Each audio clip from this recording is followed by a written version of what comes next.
अस्सलाम वालेकुम, this is Mohammad Usman और आज का जो हमारा टॉपिक है वो है प्रिपरेशन ऑफ एथेनॉल। फिर हम बात करेंगे डीनेचरिंग ऑफ एथेनॉल की, ये क्या होती है, कैसे करते हैं और क्यों करते हैं, और लास्ट में हम देखेंगे others method of preparation of alcohols को। ठीक है, तो स्टार्ट करते हैं प्रिपरेशन ऑफ एथेनॉल से। सबसे पहले जिसको प्रिपेयर करना है उसका पता होना चाहिए क्या चीज़ है। तो हम देखते हैं एथेनॉल क्या होती है। अगर आप इस एथेनॉल को देखो तो ये दो वर्ड से मिलके बनी है, एक एथन और दूसरा आपके पास ओल है ना। अगर आप क्या करो, इस एन के आगे जस्ट ई लगा दो तो बच्चों ये क्या बन गया, इथेन। और इथेन क्या होता है, दो कार्बन्स है ना। जैसे कि आपको पता है इथ का मतलब दो कार्बन्स और एन का मतलब क्या होता है, सारे के सारे सैचुरेटेड यानी कि सिंगल बॉन्ड। कार्बन कार्बन क्या होंगे, सिंगल बॉन्ड होंगे। तो वैलेंसी पूरी करने के लिए हम क्या करेंगे, साथ में हाइड्रोजन लगा देंगे। तो ये हो गया आपके पास इथेन का स्ट्रक्चर है ना। और ओल क्या चीज़ होती है, ये ओल जो है ये क्या चीज़ होती है बच्चों, ओल मतलब अल्कोहल, अल्कोहल का ग्रुप, ठीक है ना, जिसको हम बोलते हैं हाइड्रोक्सी OH। अब हमने क्या करना है, एथेनॉल बनाना है। ये आपके पास इथेन है, ये आपके पास क्या है, OH है, हाइड्रोक्सी है। तो क्या करते हैं, इस स्टेट के अंदर अगर देखो इस कार्बन को और इस कार्बन को, दोनों के बॉन्ड क्या हैं, चार चार पूरे हैं। आप यहाँ पे OH नहीं लगा सकते है ना। अगर आपको यहाँ पे OH लगाना है तो यहाँ से किसी कार्बन का एक H निकाल दो, किसी भी कार्बन का एक H जस्ट यहाँ से निकाल दो, वहाँ पे आप OH लगा दो। अब हम सपोज करते हैं कि ये वाला जो H है, ठीक है ना, इसको हमने यहाँ से निकाल दिया तो पीछे आपके पास बचा ये CH3 और ये सिंगल बॉन्ड CH2 हो गया, ठीक है। ये दो, ये वाला जो बॉन्ड है वो हो गया खाली। अब ये चीज़ क्या बन गई है, जैसे आपको पता है अल्केन चेन के अंदर से जब हम कोई हाइड्रोजन निकाल लेते हैं तो वो क्या बनता है, अल्काइल। तो इसी तरह से ये भी अल्केन है ना, इसका नाम क्या है, इथेन। इथेन के अंदर से मैंने क्या किया है, एक H को एलिमिनेट कर दिया है, निकाल दिया है। तो क्या मेरे पास बनेगा, इथाइल। समझ आता है ना। अब ये क्या हो गया, इथाइल। यहाँ पे साथ क्या लगाना है, H को किससे रिप्लेस किया था असल में हमने, OH के साथ। अब ये जो OH है ये क्या चीज़ है, अल्कोहल ग्रुप है ना। तो इसका मैं लिख देता हूँ कि ये क्या है, अल्कोहल है। तो इसका नाम क्या बन गया, एथाइल अल्कोहल, ठीक है। ये चीज़ जो है CH3 CH2 OH, इसको आप इस तरह से भी लिख सकते हो C2H5OH। ये चीज़ आज आपने प्रिपेयर करनी है, ठीक है। तो हम देखते हैं इसको हम किस तरह से प्रिपेयर करते हैं। तो इथेन जो है बच्चों इसका यूज़ बहुत ज़्यादा है, ठीक है ना। इसको हम लैब के अंदर बहुत ज़्यादा यूज़ करते हैं और यूजेस ज़्यादा होने की वजह से हम क्या करते हैं, इसको ज़्यादा क्वांटिटी में प्रिपेयर करते हैं। तो ज़्यादा क्वांटिटी में हम कहाँ पे बना सकते हैं इसको, ज़ाहिर सी बात है इंडस्ट्रियल स्केल पे हम इसको प्रिपेयर करते हैं, क्योंकि इसके यूजेस बहुत हैं। जैसा कि आजकल कोरोना वायरस काफ़ी ज़्यादा फैला हुआ है और अब तो शुक्र अल्लाह का कम हो गया। हम सैनिटाइज़र आपने सुना होगा, ठीक है ना, और इस्तेमाल भी किया होगा। उसमें भी क्या होती है, एथेनॉल ही होती है। और मैं हो सकता है आपको बताऊं भी आप जो सैनिटाइज़र है वो किस तरह से प्रिपेयर कर सकते हो। इसी तरह से अल्कोहल को हम परफ्यूम्स में यूज़ करते हैं, ठीक है। जितने भी परफ्यूम्स होते हैं सब में तकरीबन अल्कोहल मौजूद होता है। इसी तरह से ड्रिंकिंग पर्पज़ के लिए भी यूज़ होती है। तो बेबहा इसके यूजेस हैं, इसलिए हम इसको इंडस्ट्रियल स्केल पे प्रिपेयर करते हैं। तो आज जो हम प्रिपरेशन देखेंगे अल्कोहल की वो होगी एक तो मोलासिस से। ये मोलासिस क्या चीज़ है ये बाद में बात करता हूँ इसकी, मोलासिस की भी, ठीक है। अब दूसरी हो हमारे पास जो मेथड होता है वो होता है फ्रॉम स्टार्च। ये दो मेथड हैं जो कि इंडस्ट्रियल लेवल पे हम ज़्यादा यूज़ करते हैं। क्यों यूज़ करते हैं इन्हीं दो मेथड्स को, असल में ये जो रॉ मटेरियल है ना, मतलब ये चीज़ आपने बनानी है, ये उसका क्या है, रॉ मटेरियल है मोलासिस। और ये स्टार्च भी, ये क्या होता है, काफ़ी ज़्यादा सस्ता पड़ता है हमें, ठीक है ना। तो हम क्योंकि इंडस्ट्रियल लेवल पे बना रहे हैं, इट्स मीन कि हमने उसको सेल करना है। तो जितनी ज़्यादा आपकी जो एथेनॉल बनेगी वो सस्ती होगी, ठीक है ना, उतना ही क्या होगा, आपकी अर्निंग ज़्यादा होगी, क्योंकि लोग ज़्यादा खरीदेंगे। तो ये दोनों जो चीज़ें हैं, दोनों सोर्सेज हैं, वो हमें क्या है, सस्ती मिलती हैं। कैसे मिलती हैं आपको अभी अंदाज़ा हो जाएगा। अब कौन सा प्रोसेस है जिसके थ्रू हम इन दोनों से एथेनॉल बना सकते हैं, तो बच्चों वो होता है आपके पास फर्मेंटेशन का प्रोसेस। ये फर्मेंटेशन प्रोसेस क्या होता है, ये एक बायोकेमिकल प्रोसेस है जिसके अंदर कोई सर्टेन एंजाइम जो होता है, ठीक है, वो रिएक्शन को कैटलाइज करता है और माइक्रो ऑर्गेनिज्म के थ्रू आपका जो मोलासिस होता है, ठीक है, ये कन्वर्ट हो जाता है एथेनॉल में। यानी कि माइक्रो ऑर्गेनिज्म ने क्या करना है, इस मोलासिस जो कि एक बड़ा मालिक्यूल होगा, इसको तोड़ना है, उसकी तोड़ फोड़ करके, ठीक है, उस पर बायोकेमिकल प्रोसेस रिएक्शन करके ये कन्वर्ट हो जाएगा एथेनॉल के अंदर, ठीक है। इसी तरह से ये स्टार्च, ठीक है, तो उसको हम कहते हैं फर्मेंटेशन, जिसमें कोई माइक्रो ऑर्गेनिज्म जो होता है वो मालिक्यूल की तोड़ फोड़ करके उसको छोटे मालिक्यूल या आप कह लो कि एथेनॉल में कन्वर्ट करता है। फर्मेंटेशन डिफरेंट किस्म की होती है, ठीक है ना, और बायो वालों को तो पता भी होगा। तो अब फर्मेंटेशन करवाने के लिए मैंने बोला था कि एंजाइम हमें ज़रूरत होती है। एंजाइम क्या चीज़ होती है? एंजाइम आपके पास एक कैटलिस्ट होता है। एंजाइम क्या होता है? कैटलिस्ट होता है, ठीक है। अब ये कैटलिस्ट की कौन सी किस्म है?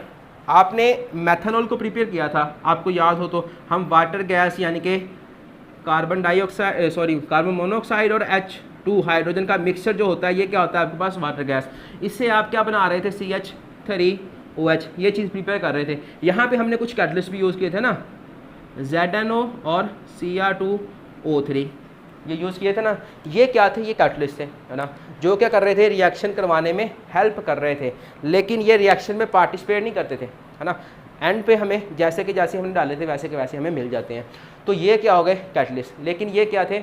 एक नॉन लिविंग कैटलिस्ट है। जो एंजाइम होता है आपके पास, ये लिविंग कैटलिस्ट होता है, इसके अंदर आप कह लो कि जान होती है, ठीक है। ये भी माइक्रो ऑर्गेनिज्म ही होगा, ठीक है। तो ये हो गए फिर हमारे पास लिविंग कैटलिस्ट। अब दूसरी चीज़ मैंने बात की है, कोई माइक्रो ऑर्गेनिज्म भी होता है दूसरा। बच्चों वो जो माइक्रो ऑर्गेनिज्म होता है वो क्या होता है आपके पास? यीस्ट, ये हम यूज़ करते हैं, ठीक है। असल में ये तबाही बर्बादी करता है सिम्बोलिसिस की, और वो उसको कन्वर्ट करता है एथेनॉल के अंदर, ठीक है। यीस्ट क्या चीज़ होती है?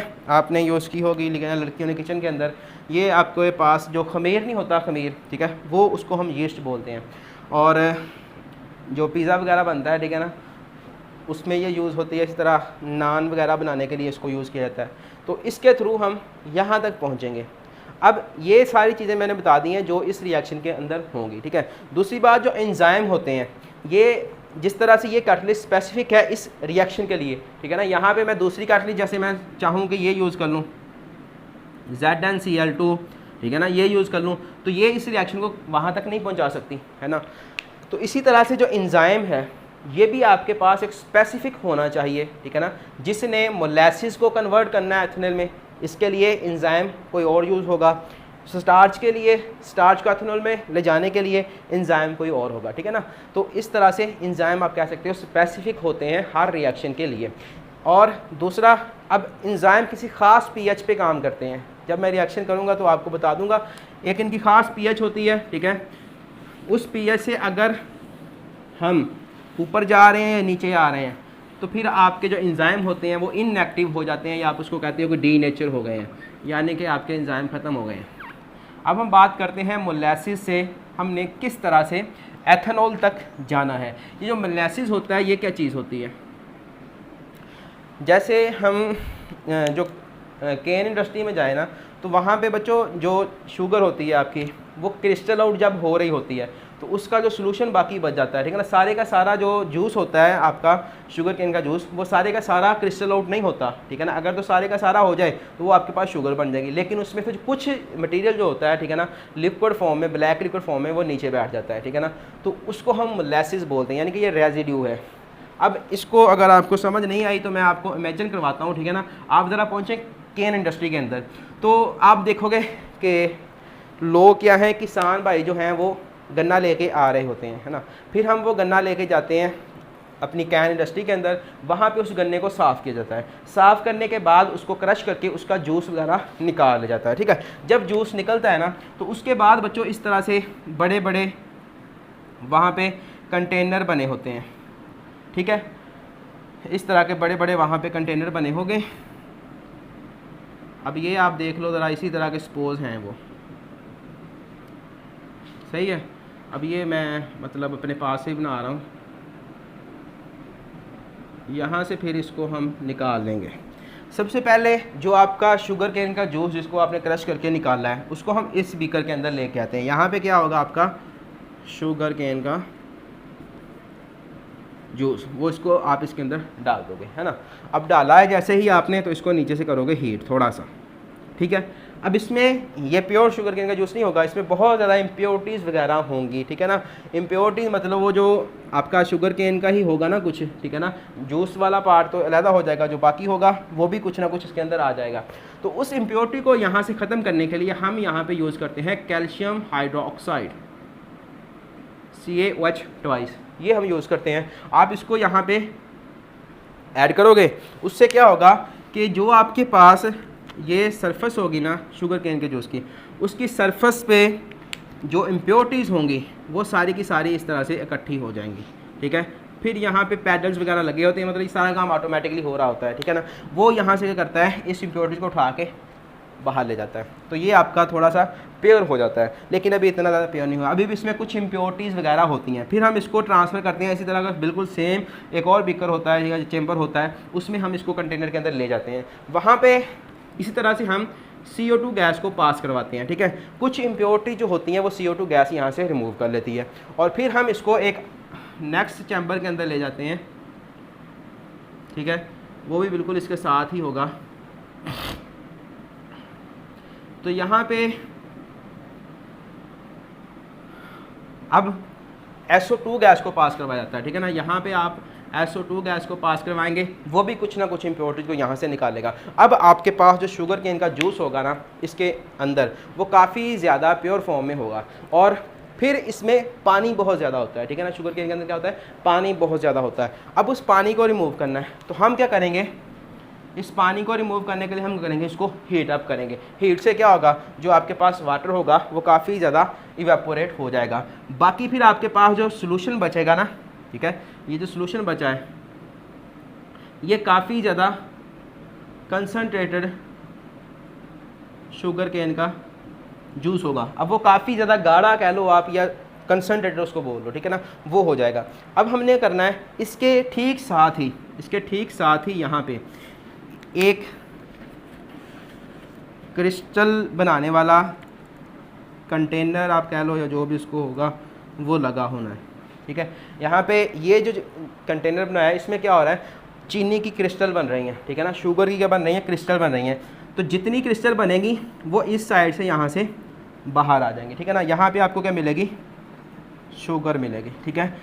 क्रिस्टल बनती जाएंगी, वो यहाँ से आती जाएंगी, लेकिन सारे का सारा जो कंसनट्रेटेड शुगर केन था वो सारे का सारा क्रिस्टल में कन्वर्ट नहीं होगा। उसमें से कुछ जो है, ठीक है ना, लिक्विड फॉर्म में, वो यहाँ से बच्चों नीचे आ जाता है। फिर उसको हम उस बीकर के अंदर कैच कर लेंगे, और ये ब्लैक कलर का होता है, ठीक है ना। अगर आपको ये शायद नज़र ना आ रहा हो वीडियो के अंदर, तो यहाँ से हम जो आपके पास इसको बोलते हैं रेजिड्यू, ठीक है ना। क्रिस्टल लाइन होने के बाद जो सोल्यूशन आपके पास बच जाता है ना, उसको हम बोलते हैं रेजिड्यू। तो उसको हम क्या करेंगे, यहाँ से बाहर निकालते जाएंगे, ठीक है। ये सारे का सारा यहाँ से बाहर आ जाएगा, और ये चीज़ जो होगी वो थोड़ी थोड़ी ब्लैक कलर की होगी। इसको आप क्या बोलते हो असल में, ये आपके पास होता है मोलेसिस, ठीक है। ये क्या चीज़ होती है, मोलेसिस होती है। तो इसमें क्या होगा, मोलेसिस के अंदर शुगर ही होगी ना आपकी, जो क्रिस्टल आउट नहीं हुई, यानी कि ये भी क्या होगी, शीरा ही होगा, मीठा ही होगा। इसमें क्या होगी, शुगर होगी। तो हमने असल में शुगर से एथेनॉल बनाना है, ठीक है। मोलेसिस की कहानी मेरे ख्याल में आपको अच्छे से समझ आ चुकी होगी। अब हम नेक्स्ट मूव करते हैं और रिएक्शन करवा के इसको करते हैं ख़त्म, ठीक है।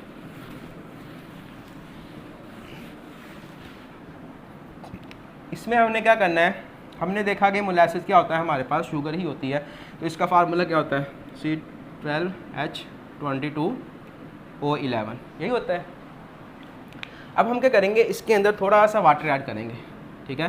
थोड़ा सा वाटर ऐड करेंगे, और वाटर आपने लेना है डिस्टल वाटर इसके अंदर ऐड करेंगे, ठीक है। डिस्टल वाटर हमने क्यों ऐड करना है, असल में जो हमारे पास यीस्ट था ना, यीस्ट जो होता है, ठीक है, वो सॉलिड फॉर्म में आपको मिलेगा शॉप से। आप क्या करोगे, पानी के अंदर उसको मिक्स करोगे, ठीक है। पानी के अंदर जब आप उसको मिक्स कर लोगे तो वो क्या हो जाएगा, एक्टिवेट हो जाएगा। फिर वो आपकी ये जो शुगर होगी इसकी तोड़फोड़ करेगा।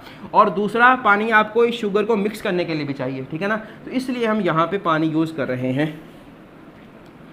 तो अब आप यहाँ पे डिस्टल वाटर यूज़ करोगे, और साथ में मैंने बोला था आपको ये जो रिएक्शन होता है वो एंजाइम की मौजूदगी में होता है। तो यहाँ पे आपने एंजाइम जो यूज़ करना है वो क्या करना है, इन्वर्टेज सॉरी, ठीक है, इन्वर्टेज एंजाइम और साथ में यीस्ट सब में सेम ही रहने वाली है। तो ये बच्चों कन्वर्ट हो जाएगी आपकी C6H12O6 के अंदर, प्लस दूसरा भी यही है C6H12O6। अब ये दोनों फार्मूले मैंने लिखे हैं, ठीक है ना, इनमें एक जो होगा वो होगा आपके पास ग्लूकोज, और जो दूसरा होगा उसको हम बोलते हैं फ्रक्टोज, ठीक है। ये क्या है, फ्रक्टोज है, और ये क्या है, ग्लूकोज है। इन दोनों के मॉलिक्यूलर फार्मूले सेम है, लेकिन स्ट्रक्चर फार्मूले जो होते हैं वो डिफरेंट होते हैं। जो ग्लूकोज होता है ये एल्डोज शुगर बोला जाता है इसको, और फ्रक्टोज को कीटोज शुगर बोलते हैं, यानी कि इसमें एल्डिहाइड ग्रुप होता है, उसमें कीटोनिक ग्रुप होता है, ठीक है। चैप्टर नंबर 14 में ये आपको सारा क्लियर हो जाएगा, बायो वालों को तो पता ही होता है पहले। अब ये जो ग्लूकोज है इसको उठाओ, ठीक है।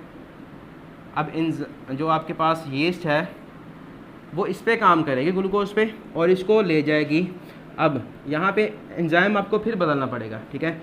एंजाइम जो आपको बदलना पड़ेगा वो होगा आपके पास यहाँ पे जाइमेज, ठीक है। यहाँ जाइमेज एंजाइम देंगे, और साथ में यीस्ट तो है ही है, ठीक है। और ये कन्वर्ट हो जाएगा आपके पास फिर एथेनॉल के अंदर, और उसका फार्मूला क्या था, C2H5OH, ठीक है, प्लस CO2। 6 थे 2, टू लगा लो, यहाँ पे भी टू लगा लो, 6 पूरे हैं, बाकी भी पूरे हो जाएंगे कुछ, ठीक है। अब ये चीज़ हमने बनानी थी, ये चीज़ हमने प्रिपेयर कर ली है, ठीक है। अब मैंने कहा था कि एंजाइम की pH स्पेसिफिक होती है, ठीक। दूसरी बात मैंने की थी कि एंजाइम जो होते हैं उनका टेम्परेचर भी, ठीक है ना, उनका टेम्परेचर भी ऑप्टिमम टेम्परेचर होता है। ऑप्टिमम टेम्परेचर वो टेम्परेचर होता है एंजाइम के लिए जहाँ पे वो क्या करते हैं, अपनी जो एफिशिएंसी है वो 100% आप कह लो कि जितनी भी उनके पास है वो उतनी शो करते हैं, ठीक है ना, उसको बोलते हैं हम ऑप्टिमम टेम्परेचर। और इस रिएक्शन के लिए जो ऑप्टिमम टेम्परेचर है वो बच्चों होता है 25 से लेके 35 डिग्री सेल्सियस। मतलब अगर आप यहाँ तक टेम्परेचर रखोगे तो एंजाइम काम करेंगे, लेकिन अगर इससे आगे ले जाओगे टेम्परेचर या इसे स्लो कर लोगे तो आपका क्या होगा, एंजाइम वर्क करना बंद कर देगा। असल में ये रिएक्शन जो है वो अकेला यीस्ट भी करवा सकता है। एंजाइम को हमने क्यों करवाया, ये थोड़ा रिएक्शन जल्दी करवा देता है, ठीक है ना। अभी मैं आपको जो बताऊँगा ना कि आप घर के अंदर किस तरह से अल्कोहल को प्रिपेयर कर सकते हो सैनिटाइज़र बनाने के लिए, वहाँ भी हम सिर्फ यीस्ट को ही यूज़ करेंगे। ये क्या करता है, ये रिएक्शन को स्पीड अप करता है, ठीक है ना, ये सिर्फ रिएक्शन को स्पीड अप करवाता है, क्योंकि इंडस्ट्री के अंदर हम 7-8 दिन वेट नहीं कर सकते, तो इसलिए हम यहाँ पे एंजाइम को यूज़ कर रहे हैं। अब दूसरा जो था हमारे पास वो था स्टार्च के साथ, फ्रॉम स्टार्च। स्टार्च क्या होता है, ये जो आपके फूड ग्रेन्स होते हैं ना उनमें काफ़ी क्वांटिटी के अंदर स्टार्च मौजूद होता है। जैसे आपके पास राइस हैं, ठीक है ना, उनमें स्टार्च बहुत ज़्यादा होता है, पोटैटोज़ के अंदर स्टार्च बहुत ज़्यादा होता है। तो इसलिए हम स्टार्च के अंदर स्टार्च से भी क्या कर सकते हैं, एथेनॉल तक जा सकते हैं। इस पर भी बायोकेमिकल प्रोसेस होगा, इसकी भी फर्मेंटेशन करवाएंगे, आप एथेनॉल तक पहुँच जाओगे। अब स्टार्च होता क्या है, तो बच्चों ये आपके पास एक मैक्रो मॉलिक्यूल होता है, यानी कि पॉलीमर की फॉर्म में होता है, जिसका फार्मूला है C6H10O5, ठीक है। इसके n यूनिट्स आपको दरकार होंगे, ठीक है ना, क्योंकि ये एक मैक्रो मॉलिक्यूल है इसलिए यहाँ पे n लिखा हुआ है। अब जब आप इसके अंदर वाटर ऐड करोगे, यहाँ पे आपने देखा एक मॉलिक्यूल के लिए एक वाटर का मॉलिक्यूल काम कर रहा था, तो यहाँ पे n है तो आप भी यहाँ पे n ले लो, ठीक है ना, n मॉलिक्यूल वाटर के चाहिए इसकी तोड़ फोड़ के लिए। तो यहाँ पे आपको एंजाइम चाहिए, लेकिन मैंने कहा था कि एंजाइम हर रिएक्शन के लिए स्पेसिफिक होता है। तो यहाँ पे आपको बच्चों डायस्टेस एंजाइम की ज़रूरत है, साथ में यीस्ट वही रहनी है, हमेशा यीस्ट जो है यीस्ट ही रहनी है, ठीक है ना, मतलब नीचे वाला जो है वो आपका सेम ही रहेगा। तो ये कन्वर्ट होगा किस में, C12H22O11 के अंदर, है ना। अब ये जो चीज़ है ये आपने देखा था, ये क्या हमारे पास थी मोलासिस, लेकिन यहाँ पे ये मोलासिस नहीं है, ये आपके पास होता है माल्टोज, ठीक है। ये क्या चीज़ है, माल्टोज। माल्टोज क्या है, जिस तरह से ग्लूकोज और फ्रक्टोज आपस में भाई भाई हैं ना, इसी तरह से शुगर और ये जो माल्टोज हैं ये भी भाई बहन नहीं है, ठीक है ना। इनका भी स्ट्रक्चर फार्मूला जो होता है वो डिफरेंट होता है एक दूसरे से। अब वो माल्टोज जो होगा C12H22O11, ठीक है। जब आप इसके अंदर यीस्ट और साथ ही साथ यहाँ पे आपने एंजाइम जो यूज़ करना है वो आई थिंक है माल्टेज, ठीक है, इसको चेक कर लीजिएगा। जब आप ये एंजाइम और यीस्ट दोगे तो ये कन्वर्ट हो जाएगा ग्लूकोज के अंदर C6H12O6 में, ठीक है। ये उसमें कन्वर्ट हो गया, यहाँ पे आप 2 लिख लो बेशक। तो वो जो ग्लूकोज होता है, ठीक है, 2C6H12O6, ये फिर उसी तरह से जाइमेज और यीस्ट की मौजूदगी में कन्वर्ट हो जाता है एथेनॉल में, C2H5OH प्लस यहाँ पे आपको CO2 मिलेगा। ठीक है, तो अक्सर क्वेश्चन ये भी पूछते हैं कि जब हम फर्मेंटेशन करवाते हैं मोलासेस की और एथेनॉल प्रिपेयर करते हैं तो बाई प्रोडक्ट्स क्या निकलता है, वो आपके पास क्या है, CO2। ठीक है ना, ये आपने याद रखना है कि मोलासेस की जब हम फर्मेंटेशन करवाते हैं या स्टार्च की फर्मेंटेशन करवाते हैं तो हमें CO2 ही मिलता है। ठीक है, ये MCQs पूछ लेते हैं। अब ये आपने प्रिपेयर कर ली है अल्कोहल।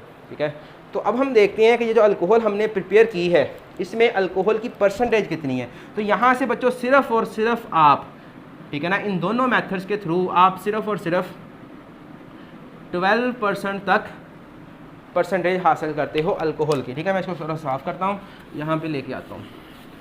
इस दोनों मेथड से हमें सिर्फ और सिर्फ 12% अल्कोहल मिलती है। अगर मैंने प्रिपेयर किया है तो हो सकता है 12% हो, और अगर आपने किया तो अच्छा काम कर लिया होगा थोड़ा सा। ठीक है, और आप कितना भी अच्छा काम कर लो तो आप 12 को 14% तक ले जा सकते हो। इससे ज़्यादा आप कभी भी प्रिपेयर नहीं कर सकते। ठीक है ना, इससे ज़्यादा परसेंटेज आप कभी भी नहीं ला सकोगे। क्यों? क्योंकि अब वो बात आती है कि इनकी जो आपके पास एंजाइम होते हैं ना, उनकी pH स्पेसिफिक होती है। तो हो सकता है 12 से 14% के बाद, ठीक है ना, 14% के बाद आप सपोज कर लो कि 20% ही है, तो यहाँ तक जाते जाते क्या हो, एंजाइम की pH ज़्यादा हो जाए और वो क्या हो जाएगा, इनएक्टिव, डीनेचर हो जाएगा एंजाइम, यानी कि आपके मर जाएंगे। ठीक है ना, तो उसकी वजह से यही वजह है कि यहाँ से आपको सिर्फ और सिर्फ 12 to 14% क्या होता है, अल्कोहल मिलता है। इससे ज़्यादा अल्कोहल आपको नहीं मिलने वाला है ना। तो अब हम क्या करेंगे, हमें तो 100% प्योर अल्कोहल चाहिए, तो हम बच्चों फिर क्या करते हैं, इसकी डिस्टिलेशन करवाते हैं। इसकी क्या करवाते हैं, डिस्टिलेशन करवाते हैं। डिस्टिलेशन क्या होती है, मसलन ये मेरे पास चीज़ है, ठीक है ना, जो मेरे पास ये सॉल्यूशन है एथेनॉल का, ठीक है, जिसमें आपके पास 12% सिर्फ एथेनॉल है, बाकी क्या होगा, बाकी इसके अंदर मेथनॉल होगी, थोड़ी सी कुछ प्रोपानॉल होगी और वाटर होगा, क्योंकि वाटर भी इसमें हमने डाला हुआ है ना, यही चीज़ें होगी ना। तो सपोज के इसके अंदर से हमने मेथनॉल को ख़त्म करना है। मेथनॉल को ख़त्म करने का क्या तरीका हो सकता है, इसको करो नीचे से हीट। जब आप हीट करोगे तो क्या होगा, अब मेथनॉल का जो टेम्परेचर बॉइलिंग पॉइंट होता है ना, मुझे याद नहीं है, आई थिंक वो 62 से 64 या 5 के दरमियान तक होता है, ठीक है ना, मेथनॉल का, यानी कि वो एथेनॉल से कम होता है। और एथेनॉल का एग्जैक्ट मुझे याद है वो होता है 78 डिग्री सेल्सियस। तो जब आपका टेम्परेचर 65 डिग्री सेल्सियस तक जाएगा तो क्या होगा, मेथनॉल सारे का सारा इवेपोरेट हो जाएगा। अब मेथनॉल यहाँ से निकल गया, इट्स मीन के एथेनॉल की क्वांटिटी जो परसेंटेज होगी वो क्या हो जाएगी, बढ़ जाएगी। अब 75% ये निकल गया ना, तो मेथनॉल की क्या हो जाएगी, परसेंटेज बढ़ जाएगी। इसी तरह से आप एथेनॉल को और प्रोपानॉल को वहाँ से निकाल सकते हो। तो हम डिस्टिलेशन करते जाएंगे, ठीक है ना, एक दफ़ा करेंगे, फिर दूसरी दफ़ा करेंगे, फिर तीसरी दफ़ा करेंगे, चौथी, पाँचवीं, छठी, सातवीं दफ़ा करते जाएंगे। तो हमें बच्चों सिर्फ और सिर्फ डिस्टिलेशन के प्रोसेस से 95% प्योर अल्कोहल मिलती है। 95% प्योर अल्कोहल मिल सकती है, यानी कि अभी भी हम 100% तक नहीं गए। और इस 95% अल्कोहल का आपने नाम याद रखना है, इसको बोलते हैं रेक्टिफाइड स्पिरिट। इसका नाम क्या है, रेक्टिफाइड स्पिरिट। और ये भी एमसीक्यूज में पूछा जाता है कि रेक्टिफाइड स्पिरिट में अल्कोहल की परसेंटेज कितनी होती है, एथेनॉल की परसेंटेज कितनी होती है, 95%। ठीक है, अब हमने क्या करना है, अब यहाँ पे इसके अंदर जब आप इसकी इतनी ज़्यादा डिस्टिलेशन कर लेते हैं ना, तो कुछ वाटर रह जाता है, ठीक है ना, इसके अंदर क्या रह गया, अब वाटर। तो वाटर को अब जज़ब करने वाली कोई चीज़ इसके अंदर डाल दो, ठीक है ना, जो वाटर को जज़ब कर ले, तो वो होती है आपके पास कैल्शियम ऑक्साइड। ठीक है, आप इसको डालोगे, ये वाटर को जज़ब कर लेगा। कैसे जज़ब कर लेगा, H2O प्लस CaO, ये दोनों रिएक्शन करके क्या बना देंगे, CaOH ट्वाइस। ठीक है, ये आपके पास ये बन जाएगा, इट्स मीन के वाटर इसके अंदर से ख़त्म हो गया है। और फिर आपके पास क्या बनने वाला है, कुछ बुक में होता है 99% प्योर अल्कोहल और कुछ में होता है 100% प्योर अल्कोहल आपको मिलती है। ठीक है, कुछ बुक्स में, ज़्यादातर बुक्स में 99% है, ठीक है, और कुछ में 100% भी है। तो इस अल्कोहल को आप कहते हो एब्सोल्यूट अल्कोहल, ये भी नाम याद रखना है। एब्सोल्यूट अल्कोहल में कितने परसेंट एथेनॉल होती है, 99 या आप कह लो 100%। ठीक है ना, ये दोनों में तजाद है, कोई मतलब एग्जैक्ट वैल्यू नहीं है।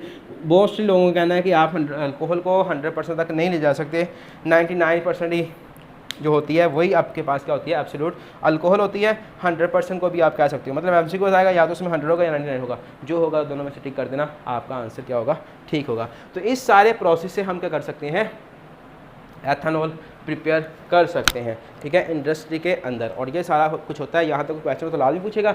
अब नेक्स्ट मैं आपको थोड़ा सा बता देता हूँ कि सैनिटाइज़र अगर बनाना है तो उसके लिए एथेनॉल चाहिए आपको, तो कैसे करोगे। आपने क्या करना है, मोलेसिस लेना है। मोलेसिस आपको कहाँ से मिलेगा, कहाँ से मिलेगा मोलेसिस, मोलेसिस आपको मिलेगा नहीं, बनाना पड़ेगा, ठीक है। तो बनाने को छोड़ो, मोलेसिस का फार्मूला क्या था, C12H12O11। वो क्या होती है आपके पास, शुगर नहीं होती। तो बच्चों आप क्या करो, एक गैलन लो, उसके अंदर क्या करो, शुगर ले लो, ठीक है। शुगर जितनी आपका दिल करे आप ले सकते हो, थोड़ी ज़्यादा कम, जितनी आपने लेनी है शुगर ले लो। शुगर को इसके अंदर डाल दो, ठीक है, शुगर इसके अंदर आ जाएगी। फिर इसमें थोड़ा सा डिस्टिल्ड वाटर डालो, ठीक है। डिस्टिल्ड वाटर अब किधर से आएगा, अगर आप बाज़ार से खरीदोगे ना तो आपको 5 लीटर से कम डिस्टिल्ड वाटर नहीं मिलने वाला, ठीक है। और इसलिए आप उसको घर में भी प्रिपेयर कर सकते हैं। घर में कैसे प्रिपेयर करना है, आप सबके घर में प्रेशर कुकर होता है कि नहीं होता। सपोज़ कि ये जो है वो प्रेशर कुकर है, और इसके ऊपर क्या होता है, इसका लिड होता है इस तरह से, है ना। और उस लिड में जिसके ऊपर आप वेट रखते हो कि यहाँ से पे एक छोटा सा सुराख होता है, जिस पे हम क्या करते हैं, वेट रख देते हैं, है ना, वेट रखते हैं ना। तो आपने उस जगह पे क्या करना है, एक पाइप लगा लेना है, ठीक है। पाइप लगाने से क्या होगा, जैसे ही, अच्छा यहाँ पे हमने वाटर को भी भरना है, ठीक है ना, वाटर भी इसके अंदर ऐड करना है। नीचे से हमने इसको कर देना है, हीट करना है, ठीक। जब आप वाटर रख के हीट करोगे तो यहाँ से क्या होगा, जो वाटर के वेपर्स होंगे वो गैस की फॉर्म में यहाँ से बाहर निकलना स्टार्ट कर देते हैं। जैसे मतलब कोई आप सब्ज़ी वगैरह आप पकाते हो तो क्या होता है, जब ये वेट उठाते हो तो उसमें से क्या निकलता है, वेपर्स नहीं निकलते, गैस नहीं निकलती, वो क्या होता है, वाटर ही होता है आपके पास, है ना। तो जैसे ही आपने वाटर को हीट करना है, हीट अप होगा, ठीक है ना, बॉयल करेगा, इसकी गैस बनेगी, यहाँ से गैस निकलना शुरू होगी। अब आपने इस पर क्या लगा दिया है, पाइप लगा दिया है ना। पाइप लगा देंगे तो इस पाइप को सपोज़ कि आपने इस जार के अंदर रखा हुआ है, यहाँ से वेपर्स आएंगे। अब आप क्या करोगे, क्योंकि वेपर्स का टेम्परेचर काफ़ी ज़्यादा होगा, अगर आप किसी तरह से उसका टेम्परेचर कम कर दो तो वो लिक्विड फॉर्म इख्तियार कर लेंगे, है ना। लिक्विड बनाने के लिए आप क्या करो, यहाँ पे एक छोटा सा कंडेंसर बना दो। क्या बनाना है, यहाँ पे कंडेंसर आपने बनाना है। वो कैसे बनाओगे, कोई बर्तन लो, उसमें आइस रख दो, थोड़ा सा पानी डाल दो, पाइप को उसके अंदर रख दो, ठीक है। अब मोस्टली अगर आपके पास प्लास्टिक का पाइप है ना तो वो जल्दी ठंडा नहीं होगा, ठीक है, हो तो जाएगा लेकिन उतना ज़्यादा ठंडा नहीं होगा जितनी आपने आइस डाली हुई है। तो अगर आपको यहाँ से कॉपर का कोई पाइप दस्तियाब होना तो वो आप डाल सकते। कॉपर का पाइप क्यों बोला है, क्योंकि कॉपर का पाइप जो होता है ना वो ईज़िली दस्तियाब होता है। कैसे, आप किसी फ्रिज वाले शॉप पे चले जाओ, वहाँ पे आपको इजीली मिल जाएगा, ठीक है। तो इस तरह से यहाँ पे जो वाटर आएगा वो आपके पास क्या होगा, डिस्टिल्ड वाटर होगा। अब फिर हम क्या करेंगे, इस डिस्टिल्ड वाटर को इसके अंदर डालेंगे, है ना। डालने के बाद क्या करना है, मिक्स करना है। एक दूसरा आपने जार ले लेना है, उसमें क्या करना है, यहाँ पे बच्चों आपने यीस्ट को ऐड करना है, ठीक है। यीस्ट कितनी ऐड करनी है, 3 चम्मच 4 चम्मच, जितनी आपका दिल करे आप ऐड कर लो। ऐड कर लोगे, मतलब अगर आपने ज़ाया नहीं करनी तो कम ऐड कर लो, ज़ाया करनी तो ज़्यादा कर लो। तो फिर क्या करोगे, इसके अंदर आप H2O भी ऐड करोगे, डिस्टिल्ड वाटर। H2O क्या करेगा, जो यीस्ट आपको मिलेगी ना वो क्या होगी, सॉलिड फॉर्म में होगी। आप H2O को ऐड कर दोगे, उसका क्या बन जाएगा, सोल्यूशन बन जाएगा। और इसको मिक्स कर दो अच्छी तरह उसके अंदर से, ठीक है ना, थोड़ा सा टाइम लगेगा, मिक्स हो जाएगी। अब वो क्या हो गई है, एक्टिवेट हो गई। उसके जो वो माइक्रो ऑर्गेनिज्म थे ना वो सारे के सारे जाग गए, ठीक है। अब उन जागे हुए को इसके अंदर नहर के अंदर डाल दो, ठीक है। तो जैसे ही वो यहाँ पे आएंगे उनको क्या मिलेगी, मोलेसिस, यानी कि शुगर मिलेगी, ठीक है ना, शुगर के मालिकुल मिलेंगे। वाह जी वाह, बड़े खुश होंगे। फिर क्या होगा, वो उसकी तोड़ फोड़ करेंगे और उस तोड़ फोड़ के नतीजे में आपको पता है CO2 गैस बनती है। और अगर आप चेक करना चाहते हो कि वाकई CO2 गैस बनती है तो ये काम सारा आप किसी पेप्सी की बोतल या कोक की बोतल के अंदर करो, और सारा कुछ करने के बाद उसके ऊपर एक बैलून लगा दो, ठीक है ना, बैलून लगा दो। वो क्या होगा, जो गैस निकले वो बैलून के अंदर जाएगी, जिसकी वजह से आपका बैलून के अंदर CO2 गैस बढ़ जाएगी और वो बड़ा हो जाएगा, ठीक है। तो अब इसके अंदर डालने के बाद आपने 7-8 दिन इसको रख देना है, ठीक है ना, क्योंकि हमने यहाँ पे एंजाइम यूज़ नहीं किया। तो 7-8 दिन में ये सारे के सारा जो आपके पास शुगर होगा उन सब को कन्वर्ट कर देगा किसके अंदर, एथेनॉल के अंदर। वो जो एथेनॉल आपको अब मिलेगी, ठीक है ना, उसमें भी क्या होगा, एथेनॉल की जो क्वांटिटी होगी वो कम होगी, ठीक है। और दूसरा उसके अंदर यीस्ट है। आप क्या करोगे, अब फ़िल्टर पेपर पे लगा के इसको फ़िल्टर कर लोगे, ठीक है ना, जैसे आप चाय को फ़िल्टर करते हो, है ना, या छानते हो, उसी तरह से ये आपने करना है। तो आपके पास जो सोल्यूशन बचेगा, ठीक है ना, सोल्यूशन को अब आपने डिस्टिल आउट करना है। डिस्टिल आउट कैसे करना है, ये जो प्रेशर कुकर था ना आपके पास, उसके अंदर आपने इसको रख देना है, ठीक है ना। रखने के बाद नीचे से हीट करना शुरू कर देना है, ठीक है। और अगर आपके पास कोई इलेक्ट्रिकल स्टोव है तो उससे आप टेम्परेचर भी इसका क्या कर सकते हो, टेम्परेचर भी फिक्स कर सकते हो। अगर आपने टेम्परेचर फिक्स कर लिया तो उसको पहले 65 तक हीट करो, या ठीक है, या 70 तक ले जाओ। 70 तक लेके जाओगे तो आपकी जो मेथनॉल होगी वो आ जाएगी बाहर सारी की सारी, ठीक है ना। इसी तरह से कंडेंसर लगा हुआ है, सारी मेथनॉल पहले बाहर आ जाएगी, फिर आप उसको ज़्यादा हीट करो, ठीक है। जब आप ज़्यादा हीट करोगे तो आपके पास जो वेपर्स आएंगे उन सबको कैच कर लो, ठीक है, वो आपके पास क्या होगी, एथेनॉल ही होगी, ठीक है। उसके बाद फिर क्या काम करना है, आपने उसको 2, 3, 4 दफ़ा डिस्टिल आउट करना है। फिर आपके पास हो सकता है 90% से अबव जो होगी एथेनॉल वो बन जाए, है ना। 90% से अबव अगर आपने एथेनॉल बना ली तो इट्स मीन कि वो यूज़फुल है सैनिटाइज़र बनाने के लिए। फिर सैनिटाइज़र कैसे बनना है, एथेनॉल के अंदर आपने क्या करना है, ग्लिसरीन को डालना है, ठीक है ना। ये ग्लिसरीन ईजिली अवेलेबल होती है, किसी भी मेडिकल स्टोर से आपको मिल जाएगी। ग्लिसरीन डाल लो, ठीक है। अब जब तक वो थिक नहीं ना होता सैनिटाइज़र की तरह, ठीक है ना, उसकी शेप नहीं आती, उतनी उसके अंदर ग्लिसरीन डाल दे जाओ, वो आपके पास क्या हो जाएगा, सैनिटाइज़र बन जाएगा। इस तरह से आप ये सारा काम करते हो, ठीक है ना। ये आपकी सिर्फ इन्फॉर्मेशन के लिए था, इंटरेस्टिंग इन्फॉर्मेशन दिया ना। अब हम बात करते हैं नेक्स्ट टॉपिक की, वो है denaturing of alcohol. D nature क्यों करना है, डी नेचर मतलब जो अल्कोहल की नेचर है उसको डी करना है। डी का मतलब क्या, ख़त्म। क्यों ख़त्म करना है, आप लोग लैब के अंदर काम करोगे, ठीक है ना। तो लैब में क्या होता है, काफ़ी ज़्यादा एथेनॉल और मैथनॉल पड़ी हुई होती है ना, क्योंकि मुख्तलिफ जो आपके पास रिएक्शन आप करते हो ना लैब के अंदर, ठीक है ना, एक्सपेरिमेंट करते हो, उनमें वो यूज़ होती है। तो एथेनॉल जो होती है ना, लड़कों को क्या होता है, वो शरारती होते हैं थोड़े से, ठीक है। वो क्या करते हैं, एथेनॉल को जो आपकी लैब के अंदर होती है उसको निकाल लेते हैं, और हो सकता है कि वो घर ले जाएं, ठीक है, या उनको कोई पीता है जिनको वो जानते हैं, ठीक है ना, एथेनॉल को उनको दे दें या सेल कर दें, ठीक है ना, इस तरह से। तो उसके लिए हम क्या करते हैं, मतलब ज़रूरी नहीं है ये हो, ठीक है ना, मैंने वैसे ही कहानी बनाई है। तो हम क्या करते हैं, इस एथेनॉल की जो नेचर है, ठीक है ना, इसको पीने के काबिल नहीं छोड़ते। जो टीचर होते हैं ना, वो भी बड़े उस्ताद होते हैं ना, फिर वो करते हैं, उनको पता होता है कि स्टूडेंट ऐसे भी आते हैं, ठीक है ना। तो ऐसे स्टूडेंट का क्या हल करना है, उनके लिए आपने करना है इस एथेनॉल को डी नेचर कर देना, यानी कि वो पीने के काबिल ही ना रहे, ठीक है। तो हमने इसको डी नेचर कैसे करना है, हमने इसको डी नेचर करना है बच्चों 10% मैथनॉल ऐड करके, CH3OH ये इसका फार्मूला है, ठीक है। या आप क्या करोगे, अगर आपने डी नेचर करना है, डी नेचर करने से क्या होता है, इसका जो टेस्ट होता है वो ख़राब हो जाता है, ज़्यादा टॉक्सिक हो जाती है, ठीक है ना, थोड़ी सी, तो उसका जो बर्निंग टेस्ट होता है वो सारा ख़त्म हो जाता है। इस वजह से मतलब ये पीने में अच्छी भी नहीं लगती फिर। तो जो 10% आप मैथनॉल इसके अंदर डालोगे तो ये जो चीज़ अब बन जाएगी ना आपके पास, वो बच्चों होगी, उसको हम बोलते हैं मिथाइलेटेड स्पिरिट। ये क्या चीज़ बनी है, मिथाइलेटेड स्पिरिट। अगर आपके पास मैथनॉल नहीं है डालने के लिए तो फिर आप क्या करोगे, इसके अंदर एसीटोन को यूज़ कर सकते हो। एसीटोन होती है आपके पास CH3 ठीक है। और अगर ये भी नहीं है तो फिर कहता है कि प्रीडीन भी हम डाल सकते हैं। प्रीडीन होती है ये आपके पास, ठीक है। तो ये 3 आप यूज़ कर सकते हो। और अगर आप मेथनॉल डालते हो तो उसका नाम क्या होता है फिर, मिथाइलेटेड स्पिरिट होता है। ये आपको याद होना चाहिए, MCQ यहाँ से बन सकता है और बनता भी है।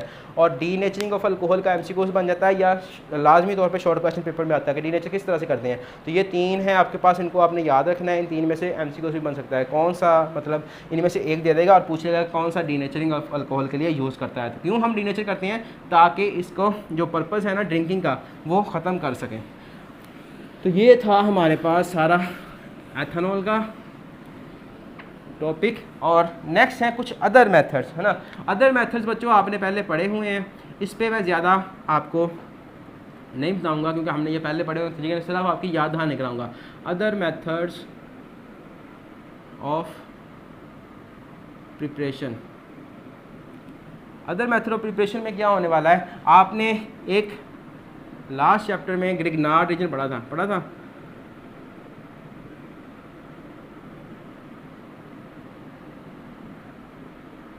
ग्रिग्नार्ड होता है, ठीक है। ग्रिग्नार्ड एजेंट क्या था? अल्काइल मैग्नीशियम हैलाइड, यही था ना आपके पास, अल्काइल मैग्नीशियम हैलाइड। हम इससे अल्कोहल को प्रिपेयर कर रहे थे, कैसे? आप इस पर क्या ऐड करो? एल्डिहाइड। कौन सा aldehyde? Form aldehyde. Form aldehyde हमने तब ऐड करना है अगर आपको क्या चाहिए, 1 डिग्री अल्कोहल चाहिए, तो आप क्या करोगे? फॉर्म एल्डिहाइड ऐड करोगे। अब ये जो कार्बन है ये इलेक्ट्रोफिलिक कार्बन है, क्यों? क्योंकि ये ऑक्सीजन के साथ अटैच है। ऑक्सीजन करेंगे, इसके इलेक्ट्रॉन्स को अपनी तरफ खींचेंगे, जिसकी वजह से इस पर पार्शियल नेगेटिव और इस पर क्या आ जाएगा? पार्शियल पॉजिटिव चार्ज आ जाएगा। इसी तरह से ये मैग्नीशियम और ये कार्बन है, मैग्नीशियम की जो इलेक्ट्रोनेगेटिव होती है वो कार्बन से कम होती है, इसलिए यहाँ पे आएगा क्या? नेगेटिव, और यहाँ पे क्या आ जाएगा? Positive charge. तो ये अब नेगेटिव पे जो कार्बन पे जो नेगेटिव चार्ज है ये काफ़ी ज़्यादा अनयूजुअल होता है, ठीक है ना। तो ये अब काफ़ी ज़्यादा अच्छा आप कह लो कि न्यूक्लियोफाइल बन गया, और ये अटैक करेगा इलेक्ट्रोफिलिक कार्बन पे, जिसकी वजह से इलेक्ट्रॉन शिफ्ट हो जाएंगे ऑक्सीजन पे, और ये आपके पास क्या बन जाएगा?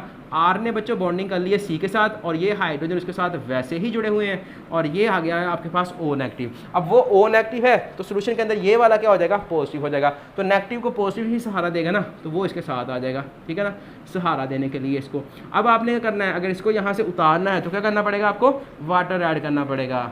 वाटर ऐड करोगे तो क्या बनेगा आपके पास? ये R, ये C, ये H, ये H, और ये क्या हो गया? O, और इसके साथ क्या आ गया? H आ गया। बाकी MgOH जो होगा वो वहाँ से निकल जाएगा। अब ये क्या है? आपके पास 1 डिग्री अल्कोहल बनी है। 1 डिग्री अल्कोहल क्या होती है? जिस कार्बन पे OH लगा होता है, ये कार्बन है जिस पे OH लगा हुआ है, वो सिर्फ और सिर्फ एक ही कार्बन से अटैच है, इसलिए इसको हम 1 डिग्री अल्कोहल बोलते हैं। अगर आपने 2 डिग्री अल्कोहल बनानी है तो आप फॉर्मएल्डिहाइड की बजाय क्या यूज़ करोगे? एसिटाल्डिहाइड। उसमें क्या होता है? CH3 डबल बॉन्ड OH होता है ना। तो हम क्या करेंगे? यहाँ पे भी CH3 कर देंगे, और उससे क्या होगा? यहाँ पे भी CH3 हो जाएगा। अब ये क्या है? 2 डिग्री अल्कोहल बनी है। ये कार्बन उसके साथ OH ग्रुप अटैच है, वो क्या है? मजीद 2 कार्बन के साथ अटैच है, एक ये वाली और एक ये वाली, ठीक है, इसलिए इसको 2 डिग्री बोलते हैं। अब अगर आपने 3 डिग्री बनानी है तो आपको कीटोन यूज़ करनी पड़ेगी, और कीटोन में क्या होता है? कार्बोनिल कार्बन के दोनों तरफ मिथाइल ग्रुप, या आप कह लो कि अल्काइल चेन होती है। तो यहाँ पे भी लग गया, यहाँ पे भी कर दो, यहाँ पे भी कर दो, आपके पास 3 डिग्री अल्कोहल बन जाएगी। जिस कार्बन के साथ OH अटैच है वो मजीद 3 कार्बन के साथ अटैच है। तो इस तरह से आप क्या कर सकते थे? ग्रिग्नार्ड एजेंट के साथ अल्कोहल को प्रिपेयर कर सकते थे। और अगर आप याद करो तो आपके पास एक और मेथड था जिसमें हम ईथर को, साइक्लिक ईथर को कन्वर्ट करते थे 1 डिग्री अल्कोहल के अंदर। इसमें क्या होता है?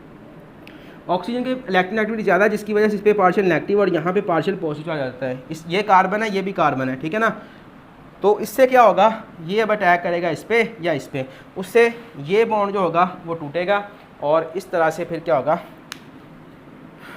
आपकी अल्कोहल बन जाएगी 1 डिग्री अल्कोहल। नेक्स्ट हम बात करते हैं अल्कीन से। अगर आपने अल्कोहल पे जाना हो, क्योंकि ये रिएक्शन जो हमने पीछे पढ़े हुए हैं ना अदर मेथड में, वही रिएक्शन की बात करता है, ठीक है, ये हमने पहले पढ़े हुए हैं। अगर आपको याद हो तो हम अल्कीन्स का रिएक्शन करवाते थे कूल्ड सल्फ्यूरिक एसिड के साथ। इसमें H2SO4 डालते थे, ठीक है ना, ठंडा करके। तो क्या होता था? किस में कन्वर्ट होता था? आपको याद हो तो ये बच्चों कन्वर्ट हो जाता था।